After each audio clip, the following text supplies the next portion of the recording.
There has never been a time in Nintendo's history where they have not been the dominant force in the handheld gaming space. Many have tried to challenge Goliath, but few have gotten close to the consistent success that Nintendo has enjoyed since the release of the original Game Boy in 1989. Nintendo's current portable system, the DS, went beyond simply continuing the legacy of its predecessors. It redefined it by becoming the best-selling portable gaming system in video game history. So when the 3DS released on February 26, 2011 in Japan, it was no surprise that Nintendo had high expectations for the console. As expected, launch week sales were extremely promising. However, the momentum wouldn't last for long. Sales took a nosedive mere weeks after release, and it would only take a month for Nintendo's brand new three-dimensional wonder to start being outsold by Sony's 6-year-old PlayStation portable device. It seemed that after 22 years of releasing successful handheld consoles, Nintendo was about to run into some serious trouble.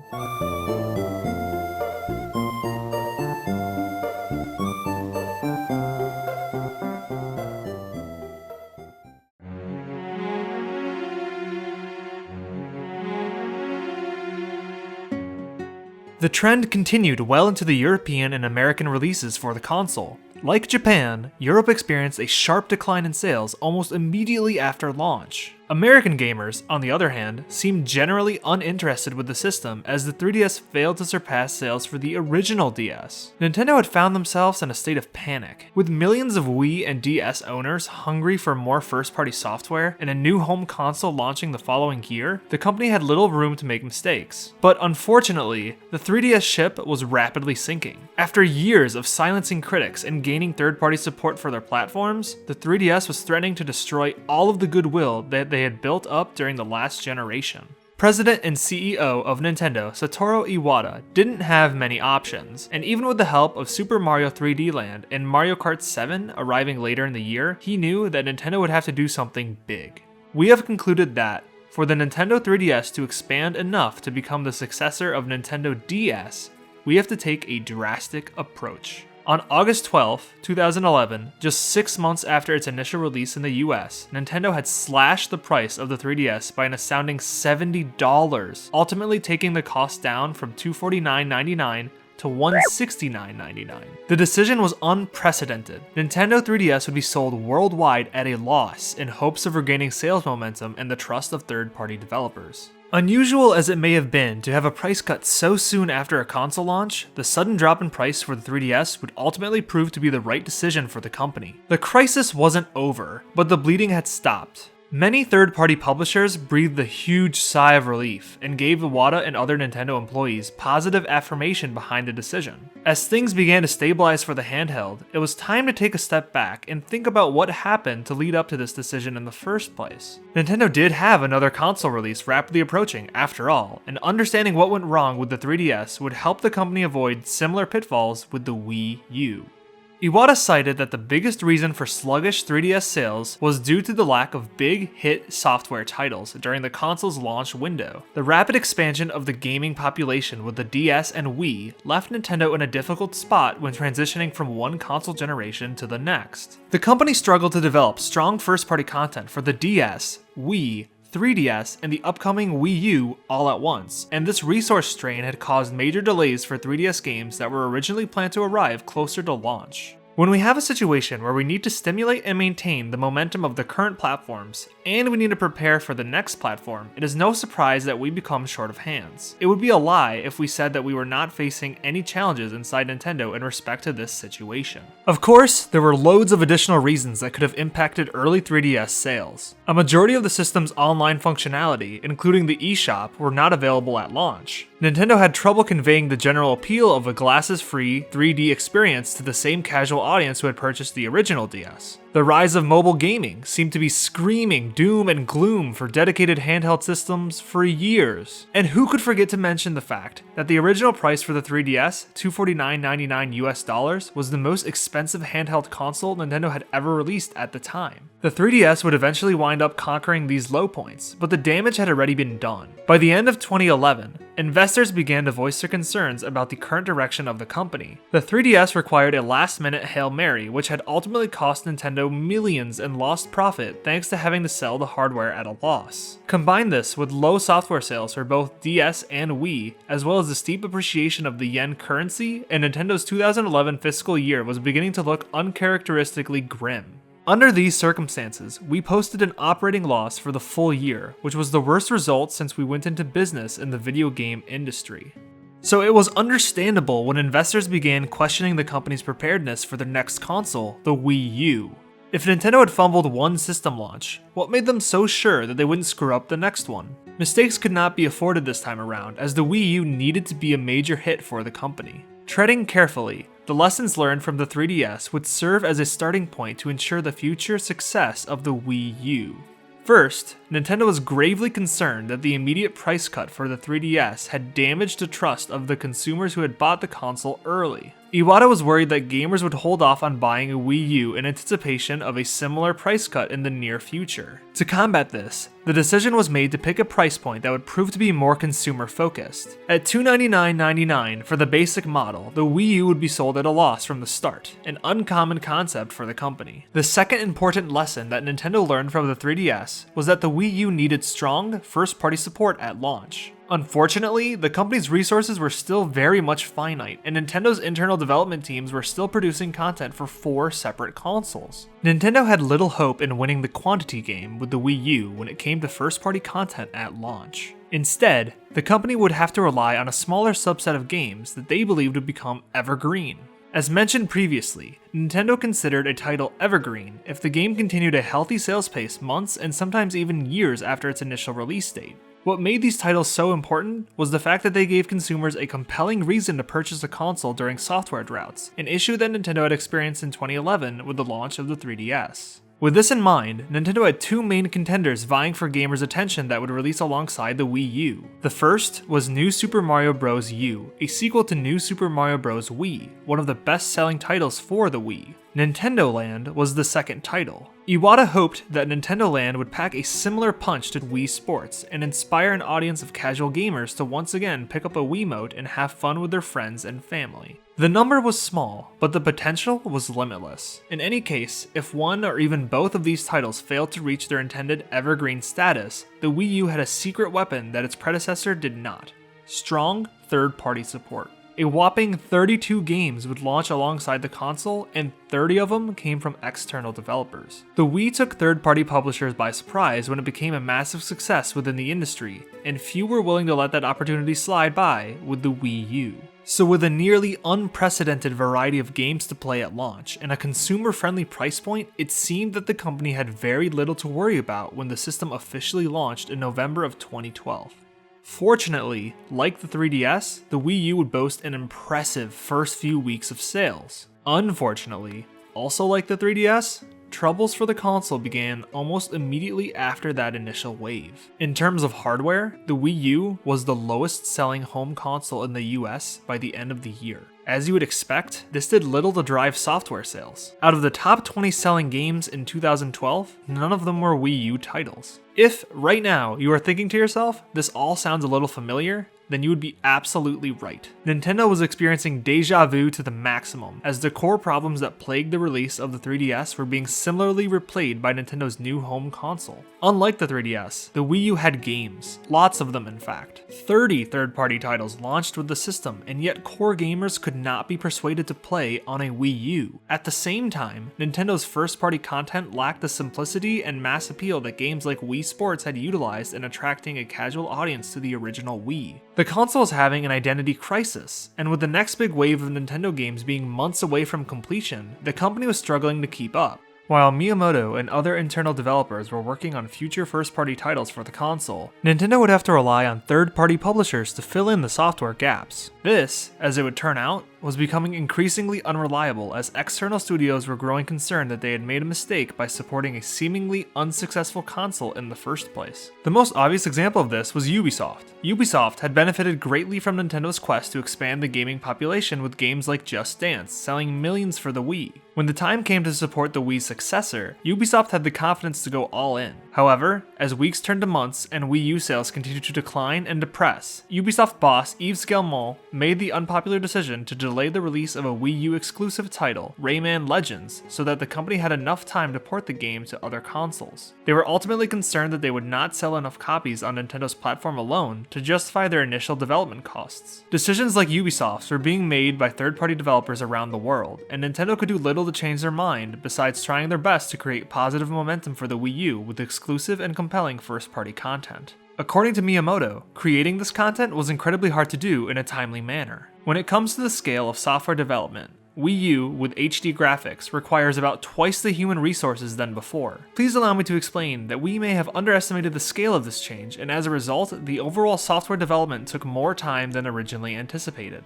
This placed them in an incredibly sticky situation. Internally, Iwata referred to this as the chicken and egg problem. Essentially, video game hardware and software sales were a lot like a chicken and an egg. In order for gaming hardware to sell, it needs a wealth of high-quality software. However, as a producer of video game software, one generally wants to take as little risk as possible when diverting development resources, and thus would prefer to make games for the biggest platforms. Each end holds a heavy reliance to the other, and without one, the other cannot truly thrive. The 3DS also suffered from the chicken and egg problem early on in its lifetime, but Nintendo's persistence to continually release exclusive first-party content would wind up saving the console as more gamers purchased more 3DS hardware, thus starting a positive feedback loop. Sony's PlayStation Vita, on the other hand, was a fantastic example of what happens when a console cannot solve the chicken and egg problem. Sony ultimately ended up halting development on Vita titles, meaning the software well was starting to dry up. With little software, the Vita had little chance to move a significant amount of units, which in turn led to third-party publishers shunning the console.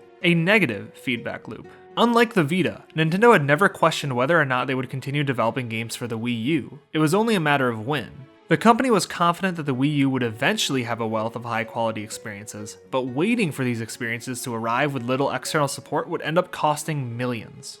In an attempt to increase the speed of first-party development, Nintendo began to look for external developers to work alongside their internal development teams. Games like Hyrule Warriors, Bayonetta 2, and even the next Smash Bros. Title would ultimately come out of this initiative. The company would also slightly adjust their motto of expanding the gaming population to expanding the developer population by creating a big push for indie content on their platforms. While Nintendo was stuck playing the waiting game for their first-party titles, both Sony and Microsoft were preparing to launch their next generation of consoles during the upcoming holiday season.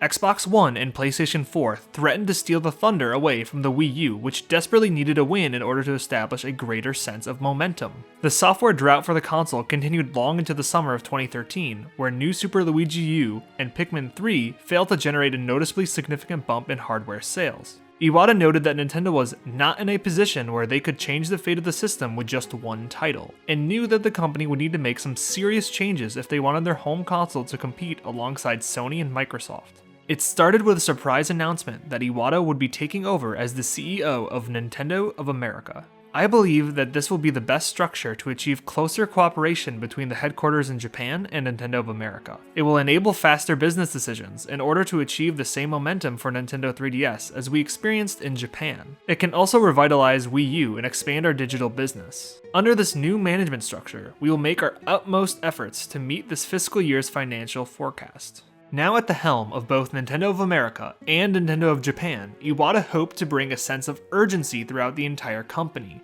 Following this executive change, Nintendo would soon announce that the Wii U would be receiving a $50 price cut months before the holiday season, as well as a bundle which included The Legend of Zelda Wind Waker HD. The lower price point gave Nintendo an advantage over their competitors on the verge of releasing new pricey hardware. Combine this with a variety of first-party content aimed at a wider audience, including Wii Fit U, Wii Sports Club, and Super Mario 3D World, and Iwata was hoping that the Wii U could circumvent what he called the War of the Game Consoles by attracting a casual market he believed would be underserved by the Xbox One and PS4. The 3DS would march alongside the Wii U in hopes of finishing the year on a high note. 2 years removed from its own price drop, and the handheld had finally arrived. The software library was beginning to look incredibly impressive, and a 2DS hardware iteration offered an entryway into the handheld ecosystem for those looking to save a few bucks. The problematic chicken and egg loop had essentially vanished for the system, and Nintendo was eager to prove that the early woes for the Wii U would be as easily forgotten once the home console received the same first-party treatment. Help would eventually arrive for the Wii U, but as Nintendo was about to find out, it would be too late. The audience that Nintendo had hoped would be interested in their home console, the group of consumers who had treated the company so well during the Wii and DS era, had long since moved on from the world of Wii Sports and Mario.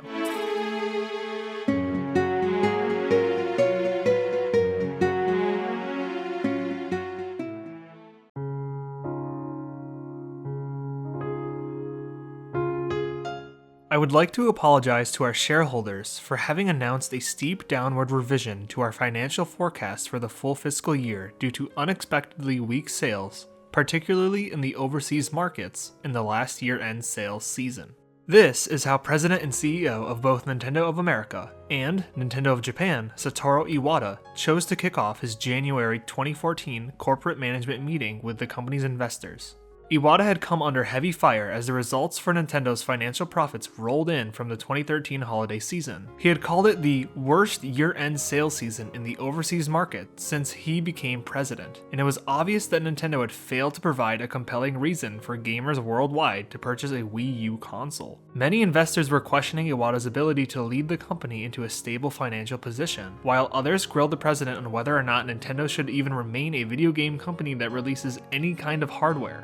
The honeymoon period that was the Wii DS era was long gone, and faith in Nintendo's ability to produce successful video game consoles was beginning to grow thin, all thanks to not one, but 2 fumbled hardware launches in a row. The 3DS had just barely gotten back on track after a disastrous decline in sales early 2011, but the outlook for the Wii U seemed much less hopeful. Our biggest downfall last year was that we failed to communicate the true value of Wii U, failed to make children persuade their parents to buy our products for them, and failed to offer products that parents could not resist. As a last attempt at conveying the appeal of the Wii U, Iwata announced that the majority of internal game development for the system would focus on highlighting the specific uses for the gamepad. The gamepad was what made the console truly unique from its competitors, and having games which showed off the controller's full potential would provide a compelling reason for consumers to finally jump into the Wii U ecosystem. This gamepad initiative would begin later that year by highlighting the controller's NFC capabilities in the next Smash Bros. Title, but other titles which made religious use of the gamepad were just starting to be developed, including Splatoon and Star Fox Zero.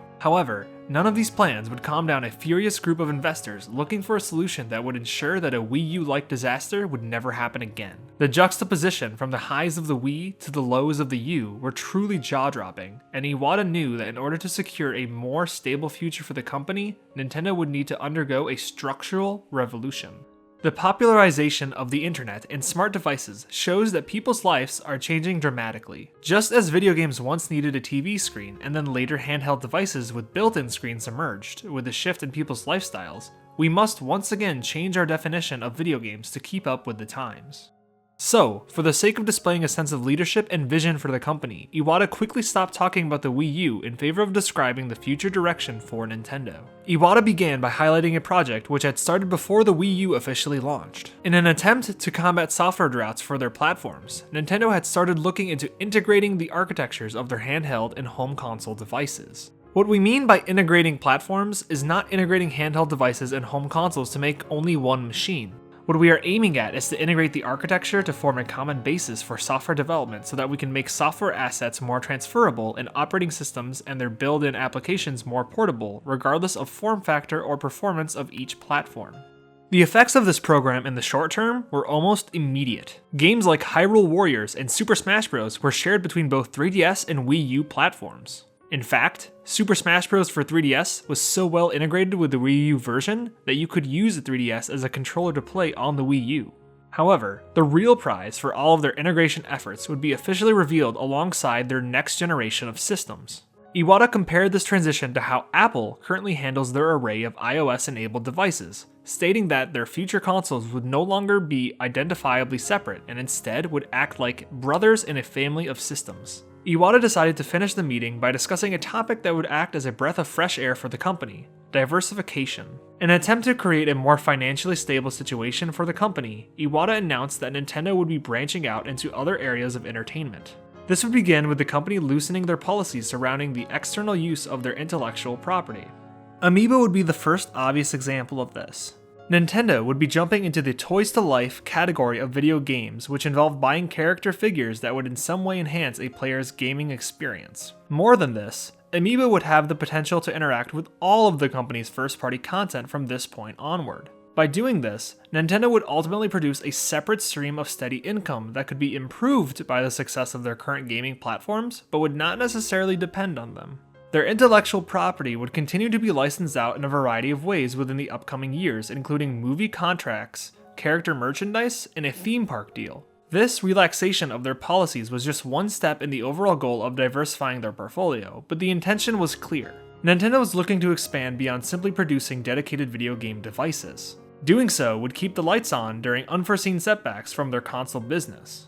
Only 10 years removed from the launch of the original DS, and it seemed that Nintendo was on the verge of completely redefining the company once again. A decade of learning about how to expand the gaming population had taught Nintendo the importance of attractive hardware paired with a regular stream of ass-kicking software. The die had been cast, but it would take some time to fully set. The year was still 2014, after all, and although the sales results for both the Wii U and the 3DS were nowhere near their original expectations, Iwata was determined to turn a negative into a positive, while the gears turned in the background in preparation for what was yet to come. The thought of posting another operating loss was something he deemed unacceptable. Nintendo would focus the majority of their 2014 efforts on highlighting key evergreen content for their platforms, which gave consumers more and more reasons to purchase a Nintendo system. In fact, Mario Kart 8 and Super Smash Bros. For Wii U would act as the pillars of their entire marketing strategy for the Wii U. To go along with these heavy hitters, the company's efforts to expand their developer population with the inclusion of indie content on their platforms was starting to pay off. Nintendo would place heavy emphasis on titles like Shovel Knight within their marketing campaign in an attempt to prove that software droughts on the Wii U and 3DS were a thing of the past. By the end of their fiscal year in March of 2015, Nintendo was happily reporting an operating profit for the first time in 4 years. The Wii U had finally found an audience, and the complaints surrounding the lack of content for the console were beginning to grow thin. The company was hoping to carry this positive momentum throughout the rest of the year, but before the next fiscal year would officially begin, Iwata surprised investors by announcing a massive revision for the company's stance on mobile devices. Last year, Iwata had finally admitted that the popularization of smartphones did in fact have a significant impact on the current state of the video game industry. In 2015, the company was finally ready to accept this reality and use it to their advantage. Nintendo had 3 core goals for their new initiative. 1. Maximize the population that has access to Nintendo IP. 2. Generate yet another revenue stream for the company. And 3. Create a synergistic effect along with Nintendo's video game dedicated device business. To accomplish these goals, Nintendo had forged an alliance with Japanese mobile giant DeNA, and the initial plan was to release 5 first-party titles for smart devices by the end of 2016. In a way, Nintendo's new smartphone strategy acted as an evolution for their Expanding the Gaming Population initiative, which began with the DS and Wii. As much as they'd hoped that the Wii U and 3DS would continue to attract a much wider audience of gamers, those days were long gone. The mobile marketplace had generated an entirely new environment for consumers to play games, and by developing first-party apps for this emerging market, Nintendo would have the opportunity to win back the attention of the casual audience. As the meeting came to a close, Iwata felt that it was important to mention one last thing about the future plans for Nintendo. All of this talk about developing for external platforms was bound to spur a heavy load of gossip concerning Nintendo's viability as a video game hardware manufacturer. In response, Iwata said this: Nintendo is currently developing a dedicated game platform with a brand new concept under the development codename NX. The brand new concept highlighted by the president was sure to be the result from the company's current efforts to integrate the architectures of their handheld and home console devices. Fans excited about the NX announcement would have to wait, as Nintendo would have little to say about the console until late 2016. But Iwata believed it was important to affirm that Nintendo had remained a video game company heavily invested in both hardware and software.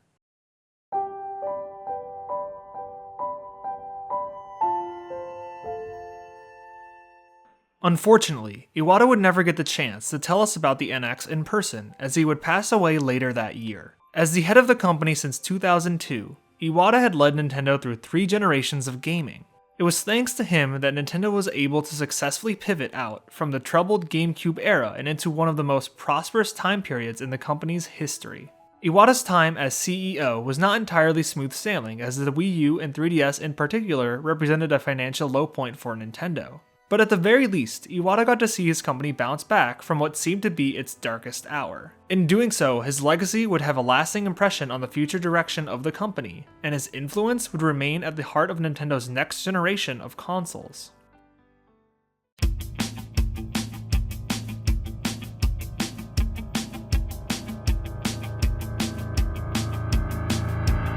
Tatsumi Kimishima ended up replacing Iwata as CEO of the company and ultimately became responsible for executing the plans that Iwata had laid out for him before his passing. The timing could not have been any less ideal, as 2016 represented a transitional period for the company's gaming platforms. Kimishima labeled it as a period of preparation to launch a number of new endeavors. Endeavors which included the increasingly mysterious NX platform, the company's first foray into the mobile economy, and the continued expansion of licensing their character IP. As stable and healthy as the Wii U and 3DS had become, their time was coming to a close. Specifically the Wii U, whose hardware production had decreased by 2.4 million consoles when compared to the previous year's forecasts. Even the Wii U's most highly anticipated game of the year, The Legend of Zelda Breath of the Wild, would ultimately end up being delayed until March of 2017. Kimishima assured investors that these decisions were being made in preparation for the release of Nintendo's NX platform. Besides Iwata's initial mention of the NX during the DNA announcement, almost nothing had been revealed about the platform. This drove the gaming industry insane with speculation and rumors, which would wind up giving sites like Reddit plenty to talk about for months. The reason for the rampant discussion surrounding the NX was thanks to Nintendo's unwillingness to divulge information about the console so close to launch. In comparison, the Wii U was officially announced and shown off to the press over a year and a half before its actual release date. By October of 2016, the NX was less than 6 months away from launch and nothing could be said about it with absolute certainty. Everything changed when the Fire Nation attacked. Why do I keep doing that? Everything changed with a single tweet. On October 19th, Nintendo's official Twitter account had prompted fans to keep their eyes open for a preview trailer that would be releasing the following day. When the trailer dropped, the NX was finally revealed as the Nintendo Switch.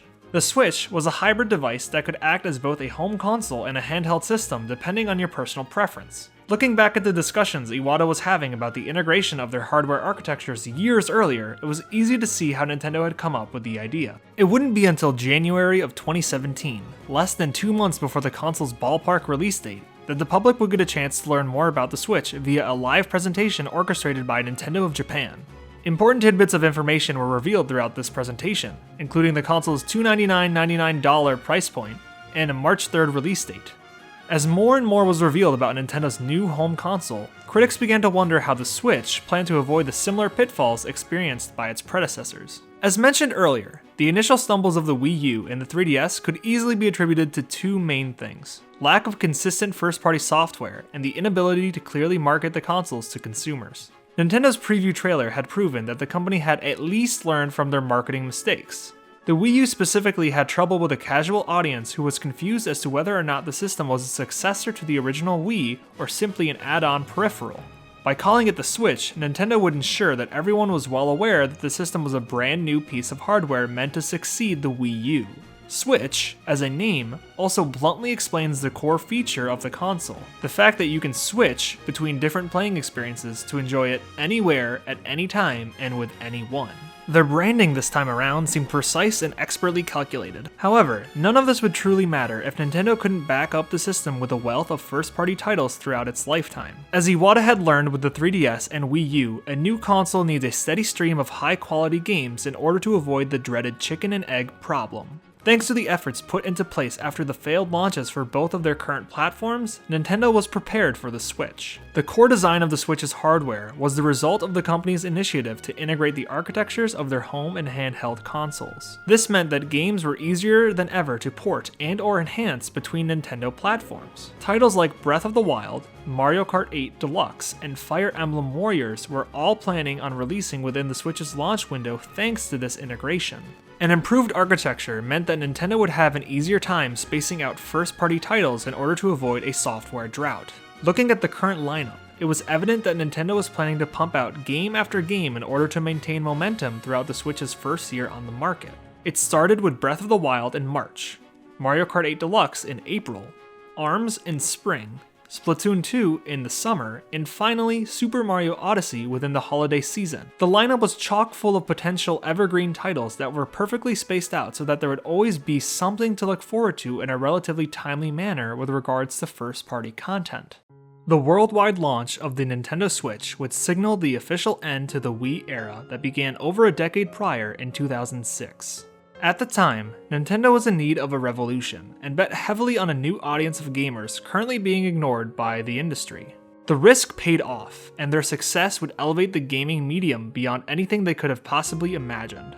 When it was time for Nintendo's next console to arrive, the landscape had completely changed. The Wii U was quite literally an extension of the philosophies and strategies popularized by the original Wii and resulted in one of the worst financial time periods that Nintendo had ever experienced in their 127-year history. Whatever monetary losses they endured during that generation would eventually have been offset by the improved and modernized vision currently at the forefront of the company. The Switch was built on the very ashes that troubled the Wii U and is all the better for it.